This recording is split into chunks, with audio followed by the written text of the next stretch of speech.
Hello, this is Lauren Scabby with Youth Services. With November being Native American Heritage Month, today we will be learning about the women's traditional game, Thah-Ka. Today we will be following the instruction from Jessica Ruiz. She will be instructing us on the rules of the game and how to make your own usaga.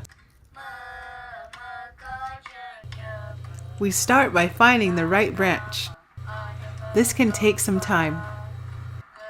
Let's go over to Jessica and explain the process. So after we've picked our sticks, we begin the process by building a very large fire, and you have to make it really hot in order to pull out the water and the sap. A lot of times, a lot of Taka players, when picking their sticks, look for a branch that has a really dark ring in the middle when they cut it. You can't really see it now because this has been fired. Going into the process, after your fire is heated up, it's going, it's roaring, and you put it in, you leave it in there, so you kind of guess, how long it's going to be in there.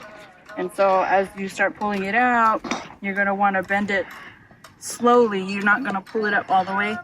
So this is a process that is done repeatedly in order to make sure that you're not breaking the fibers that's in the branch. As you can see right here, it got bent too fast in the early part, and so the fibers broke here. And so you want to make sure you do it slowly in order not to break your curve. And so, after we fired it and it's had a day or two to cool off, and then you can either start peeling it, or if you want to make the process go quicker or smoother, I should say, get a knife and then start peeling it down like a banana or a potato, however you see it.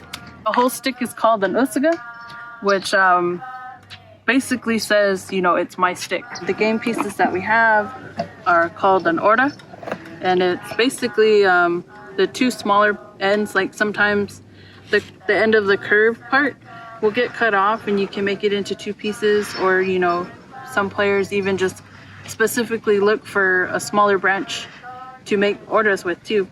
So as far as how the game goes is that you have two teams, obviously, and depending on however many number of players you have, the team with the most has to match the other team. So say you have 10 players on one team and you have 7 players on another team. Those 10 players can only offer up 7 players to play. And so the way the game works is that both teams will line up this way, and when you put your usaga down, you're stagnant towards each other. So a player on this side would have her stick here, and then the player on the opposite side will have her stick in front of hers. So it zigzags back and forth until everybody's there. As I was saying, Micah's on that side, so she'll be playing to her left, and I'm on this side, I'll be playing to my left, so I'll be going this way, Micah will be going this way. And whoever's overseeing the game, they'll either count down if it's a girls tournament, and then if it's a women's tournament, they'll just ask, are you ready? And then say ha-oh, and then they'll just throw it in.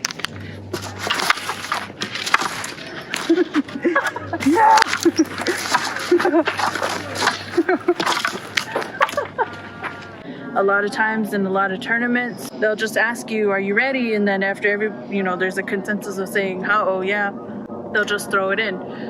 In a lot of tournaments, you won't see them counting down. And in the girls' tournaments, will count down for them, so they get that anticipation of always being ready. The object of the game is to get it across the boundaries that are set. So on one end, say, our goal line is past this rock. And then on the other team, they'll say, our goal line is past that bush over there. And it doesn't matter, there are no boundaries on the outside, just as long as they pass whatever imaginary line has been placed.